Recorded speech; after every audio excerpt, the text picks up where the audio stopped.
Bonjour, dans le cadre de la production sexy des plantes à fleurs, les angiospermes, on arrive à l'activité 6, germination de la graine. On va étudier les étapes de la germination de la graine et les conditions favorables pour cette germination. Alors,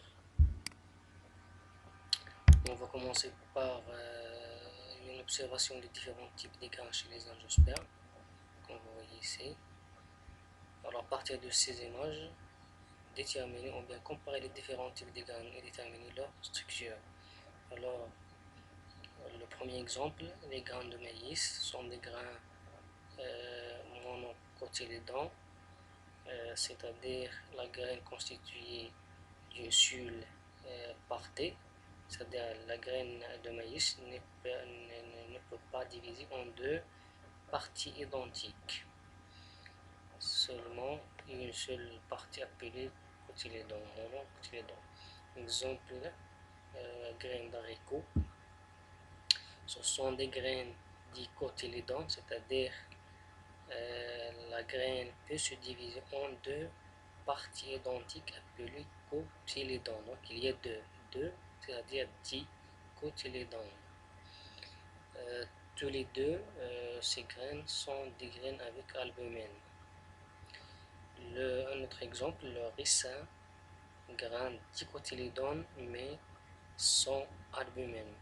Alors, il y a une grande diversité des grains des angiospermes. Il y a des grains monocotylédones, dicotylédones, des grains avec albumine, des grains sans albumine, etc. Alors, malgré ça, cette grande diversité des graines, ils possèdent la même structure qu'on va voir par la suite. Alors, on observe la diversité des grains chez les angiospermes. Un grain albuminé, c'est-à-dire il possède l'albumine, hexalbumine, c'est-à-dire sans albumine, monocotylédone et dicotylédone.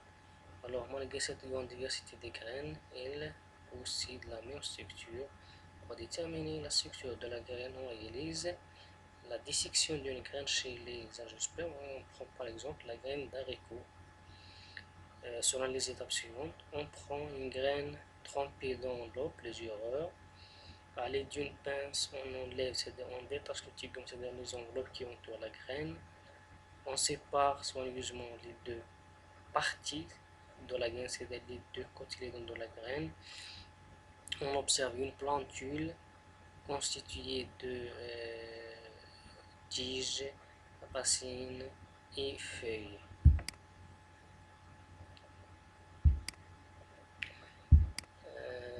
On va voir les étapes de la germination de la graine. Alors, après sa maturité, la graine se déshydrate puis entre dans une viralité en attendant les conditions favorables pour la germination, pour la croissance et le développement à une nouvelle plante. Voilà les étapes de germination de la graine. Voilà, la première étape, c'est l'apparition de ce qu'on appelle la radicule, début de l'apparition des racines, petites racines. Puis, à partir de la radicule, il y a c'est-à-dire la racine principale, il y a l'apparition de racines secondaires, puis l'apparition de l'hypocotyle ou bien la tige qui permettent la sortie de la graine de sol. Puis, l'étape suivante, il y a l'apparition des premières feuilles, comme vous voyez ici, et l'élongation de la tige et des racines. Puis, la dernière étape, c'est l'élongation des éléments de la plante, la formation d'une plante, l'élongation des racines, la croissance des racines, la croissance de la tige, l'apparition des feuilles sans croissance, pour donner une nouvelle plante qui se développe, pour donner une grande plante des angiospermes. Décrire les étapes de la germination de la graine. Voilà, les étapes de la germination sont déchirure du tégument de la graine et la sortie de la radicule.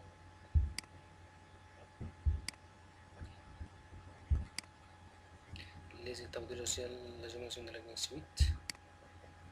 L'élongation de la tigelle et la sortie de la plantule de sol et l'apparition des racines secondaires, apparition des premières feuilles, dégénérescence des cotylédons et l'élongation des autres parties et leur croissance pour devenir une nouvelle plante. Alors, quelles sont les conditions de la germination de la graine? La graine entre en vie ralentie. Une fois les conditions sont favorables, elle se déhydrate et passe à la vie active. Alors, quelles sont les conditions favorables de la germination de la graine? Pour cela, on va étudier cette expérience. On met des graines dans des boîtes de pétri sous les conditions différentes. Alors, l'expérience 1, on met les graines voilà des graines dans un coton sec à 20 degrés Celsius, et la deuxième boîte, les graines dans un coton humide à 20 degrés Celsius. Et voilà les résultats après un certain temps. Puis l'expérience 2, on va analyser les résultats de la première science, puis on passe à l'expérience 2. Alors, dans la boîte numéro 1, où il y a le coton sec, il n'y a pas la germination des graines. Alors que dans la boîte numéro 2, où il y a le coton humide, c'est-à-dire la température, il y a la germination des graines. Alors, on déduit que la germination des graines nécessite la présence de l'eau.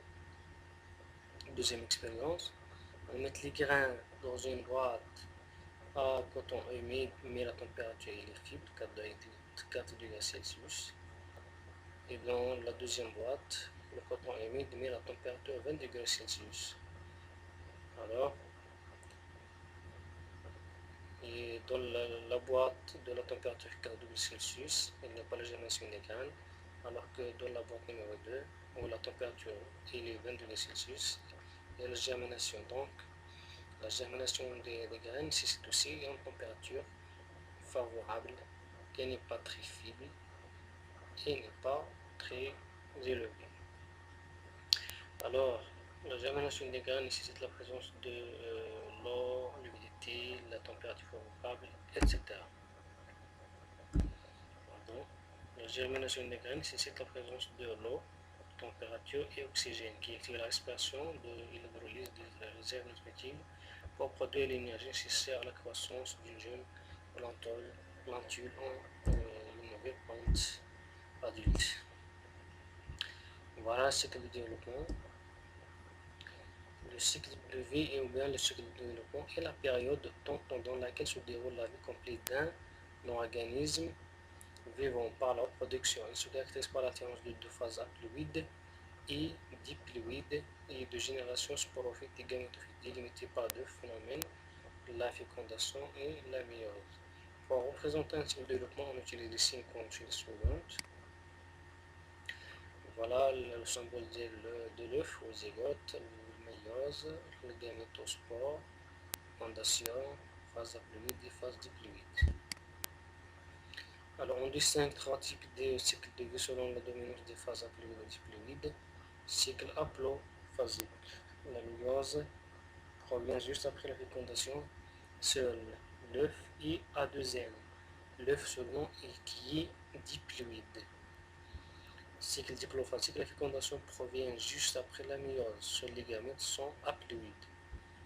Cycle haplodiplophasique, la fécondation et la méiose sont séparés dans le temps, se caractérisent par deux générations de même dominance, une haploïde le gamétophyte et l'autre diploïde le sporophyte.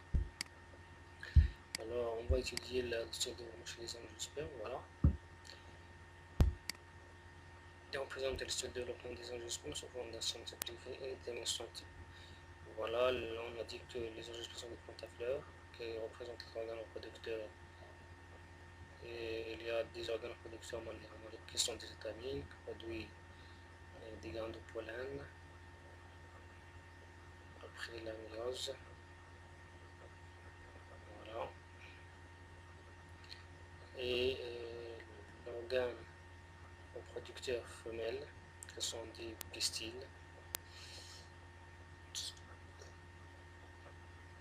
Et après la pollinisation, on a la fécondation, la double fécondation, qui donne une graine. Et après les conditions favorables, la graine germe pour donner une nouvelle plante. Et voilà, on assiste à une cycle appelé le cycle de développement. Alors, dans ce cas des angiospermes, la phase diploïde est représentée par la plante feuillée qui correspond au sporophyte. La phase diploïde est représentée par les gamétophytes, les sacs polliniques, et les gamétophytes femelles, le sac embryonnaire. Les deux phases haploïdes sont de même importance, donc c'est un cycle génétique haplodiprophasique. Voilà le schéma simplifié du cycle de développement. Voilà la phase haploïde, ou bien gamétophyte, c'est-à-dire la phase qui permet la formation des gamètes haploïdes, mâles et femelles, puis la fécondation. La fécondation donne un zygote qui est diploïde, donc voilà la phase diploïde. Il y a la phase haploïde et la phase diploïde, elles sont de même dominance dans ce cycle. Donc on parle d'une phase, d'un cycle génétique haplodiprophasique. Voilà, bilan. Les plantes à juste sont des plantes à fleurs qui représentent l'organoproducteur. Et il y a l'organoproducteur femelle, le pistil, et l'organoproducteur mâle, étamine. L'étamine constitué d'un filet surmonté par l'antère, qui est un organe essentiel mâle. L'étamine, l'antère constitué des sacs polliniques, 4 sacs polliniques. Sacs polliniques contiennent des grains de pollen qui sont des gamétophytes mâles. Et après la germination, il permet de donner 2 entérozoïdes. À partir de la cellule reproductrice, bien sûr, qui se divise pour donner 2 entérozoïdes. Puis le pistil contient l'ovaire. L'ovaire contient des ovules, soit une ovule ou bien plusieurs. À l'intérieur des ovules, il y a des sacs embryonnaires. Au niveau des sacs embryonnaires, il y a la formation de gamètes femelles qui est l'osphère et de noyaux polaires, ou bien noyaux de sac.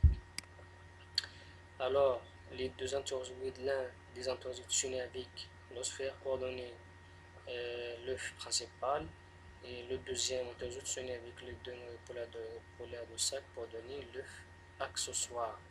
On parle de double fécondation. Cette double fécondation, l'œuf accessoire il va donner l'albumine, derrière nutritive, et l'œuf principal va donner l'embryon. L'embryon et l'albumine constituent ce qu'on appelle la graine. Et voilà, schéma récapitulatif de la production chez les angiospermes, des plantes à fleurs, plantes angiospermes. Il y a des organes producteurs femelles pistils qui contiennent de sacs embryonnaires, à l'intérieur duquel la formation de l'osphère le gamète femelle. Puis l'organe producteur mâle est des étamines, à l'intérieur des anthères, il y a la formation des grains de poils qui sont des gamètes mâles. Puis il y a la double fécondation qui va donner 2 œufs, l'œuf accessoire et l'œuf principal. L'œuf accessoire il se transforme en albumine, derrière nutritive, et l'œuf principal se transforme en embryon. C'est une petite plantule et entourée par une tégument constituant la graine qui se déshydrate, et après l'apparition de bonnes conditions, il germe pour donner une nouvelle plantule qui se transforme progressivement en une nouvelle plante d'angiosperme, et voilà, on assiste à un cycle de vie des angiospermes. Et voilà, enfin, on arrive à la fin de ce chapitre, et merci de votre attention.